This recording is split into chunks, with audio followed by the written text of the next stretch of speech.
Anyone for tennis? Sometime soon after the Tate Modern opened, I came across an exhibition that I immediately understood and appealed to my sense of humour. Table tennis bats with large holes through them. Printed cards in glass cabinets that said, Total Art Poetry. Just say anything. Total Art Sculpture. Pick up anything at your feet. Fluxus. It was named by George Maciunas. Flux to flow.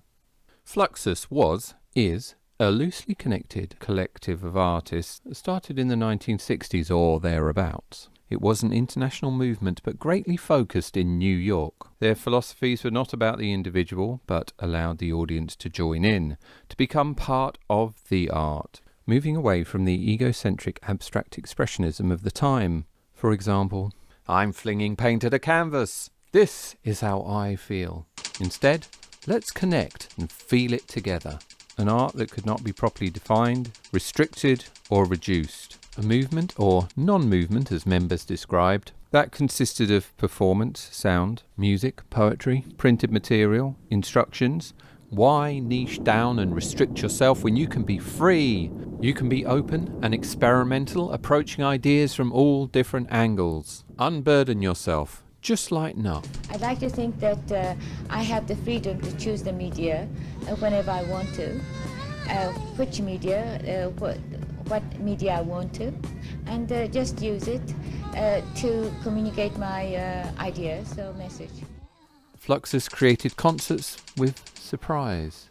How do you react to the man who comes on with a guitar and then begins to iron it?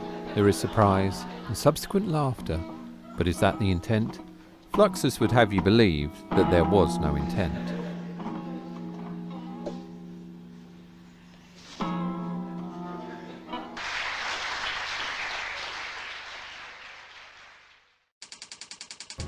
There's no aim to it, there's no purpose, it doesn't have a function, it's not convincing anybody, it's not trying to gain ground, it's not trying to become a success or to change the world. It just takes place. In a piano piece by George Maciunas, Philip Corner plays the piano as Ben Vautier nails down the keys. The Fluxus concert done by Maciunas was very different from anybody's Fluxus concert. That is to say, he never gave many importance to anybody in it. Everybody had, let's say, 30 seconds, 1 minute to do a piece. He would do a concert with 30 pieces. The curtain comes in, we are seated, we all four, piece by George Brecht. Then comes in someone with the tuba, bows, and the balls, and the tuba is full of balls, and they roll down. That is a piece by Robert Watts. But now Robert Watts would have liked that piece to be longer. He would say, no, only that shock, 30-second shock, stop. So the only one who really invented the Fluxus concert is Maciunas. Fluxus created events that could be performed by anyone given a set of instructions.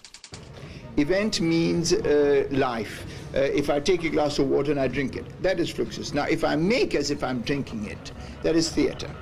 If I roll into plastic, that is theatre and happening.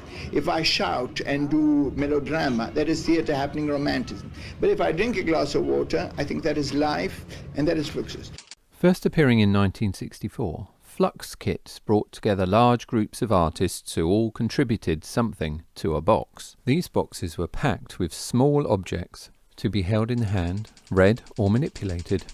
The original kits included a built-in noisemaker by Joe Jones, IO's finger box with a tactile surprise inside, and around a dozen additional works, several of which being performance scorecards kept in hinged plastic boxes. So if you bought a Fluxus kit at the initial asking price of $100, you could recreate your own performance art at home. Fluxus was often about presenting everyday things in unexpected places. Everyone can take part in Fluxus. You can follow some instructions, you can create something. They were trying to get away from the exclusive world of high art and the museums and the galleries, in the same way Duchamp questioned the art world with his urinal in 1917. Fluxus is not a hypocritical attempt, but it is an idealistic attempt to pass the Duchamp situation, and we cannot. Because we are in a formal mess. We can do anything we want since Duchamp, but We can't pass Duchamp because there's no shock. Everything is accepted. So the only way to pass Duchamp would be not to become an artist. But not to become an artist on purpose is being an artist, so that is very complicated. In 1971, Yoko Ono advertised her own exhibition in The Village Voice, entitled Museum of Modern Art, at the Museum of Modern Art in New York. But the Fluxus element here was the museum didn't even know about the exhibition. Perhaps they didn't read The Village Voice. When arriving, members of the public were given instructions on how to become part of the exhibition. At the Festival of Misfits in London 1962, a work by Alison Knowles titled Preposition #2, Make a Salad, Knowles encouraged listeners to focus on their senses and to the sounds heard when making a salad. Pay careful attention to the crunch of chopping lettuce, the knife slicing through the carrot, and the mixing of a dressing. The joy of this is that you can do it yourself. You can appreciate your own invaluable as you rhythmically prepare dinner. Of course, a piece like that is hard for any audience at that time, because to consider making the salad to be a work of art is simply not a perception that most people are ready for. We are trying to do non-art, but non-art cannot exist because it is art.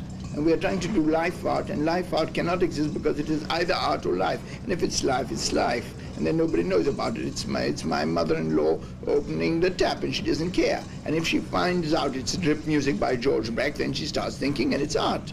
So you can't get one into the other. It's one and another. And that's important. But I think Fluxus brought up these questions. Fluxus is a way of appreciating everyday, ordinary events, and you can give them as little or as much of a twist as you want to.